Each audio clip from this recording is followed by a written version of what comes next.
Olá, pessoal do primeiro ano.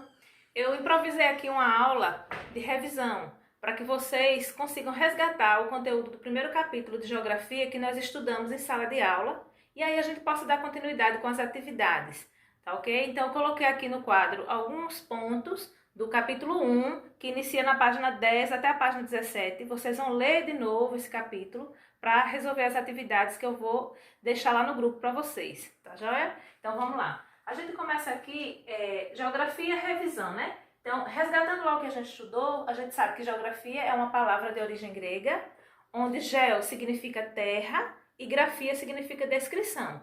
Mas nos dias atuais, esse conceito de geografia como descrição da terra, ele não dá conta de explicar toda a complexidade da qual a geografia trabalha.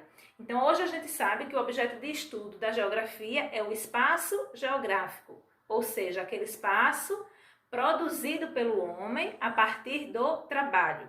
Então, não tem como existir espaço geográfico sem a presença humana, sem a sociedade interagindo aí com a natureza. Partindo dessa premissa, a gente tem uma história muito rica, certo? Da construção dessa ciência. A gente vai ter uma história muito rica, com bastante contribuição de povos diferentes, de muitos filósofos da antiguidade. E essa história, para ser contada, ela foi dividida em períodos, pessoal, 3 períodos. Nós temos o período clássico, o período moderno e o período atual.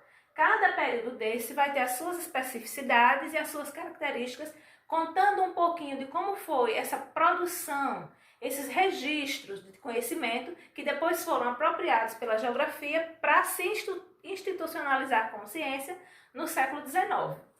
Então, iniciando aqui com o período clássico, a gente vai ter ele começando lá na antiguidade. Então, o homem ele sempre teve a curiosidade de saber, de entender os fenômenos naturais, para que a partir disso ele pudesse se apropriar do território.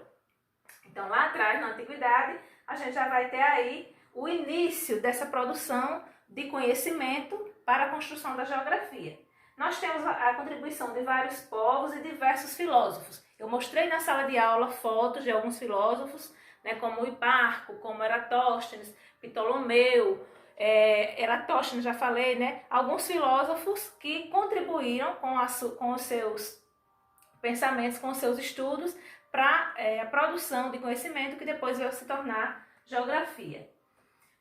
Ainda no período clássico, a gente vai ter um período muito de atraso, um período atrasado, ficou conhecido como período negro, na questão da ciência, da filosofia e na ciência geográfica também, que foi o período da Idade Média, né? A gente teve ali a interferência da igreja na produção do conhecimento, então naquele período era proibido explicar qualquer fenômeno a partir da ciência, a partir de análises geográficas, de análises filosóficas. Tudo deveria ser explicado, então, a partir da Sagrada Escritura ou de preceitos da igreja.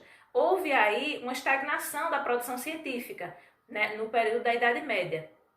Mas a gente tem ainda nesse período a contribuição dos árabes. Como eles já vêm de outra religião, do islamismo, eles continuaram ali pesquisas de cunho científico nesse período. No pós-Idade Média, a gente retoma aí os estudos filosóficos, os estudos geográficos, e a gente tem aí uma produção muito boa, século XIII, século XIV, XV, com as grandes navegações. Então, todos os registros que eram feitos aí pelos viajantes, pelos comerciantes, né, naquele período, eles foram muito úteis para depois serem apropriados pela geografia ao se tornar ciência. No período moderno, ele vai iniciar aí a partir do século XVIII, e nós temos a influência muito forte dessas correntes filosóficas, o racionalismo e o positivismo, né? Nós estudamos um pouquinho sobre ela na sala, sobre as duas, né?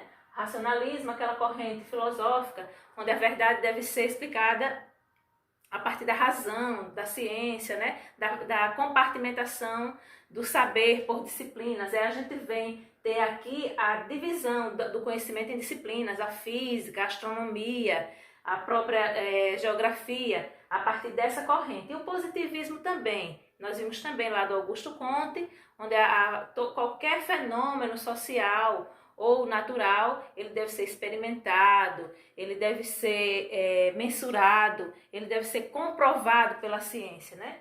Então a gente vai ter a influência muito forte aqui do racionalismo e do positivismo.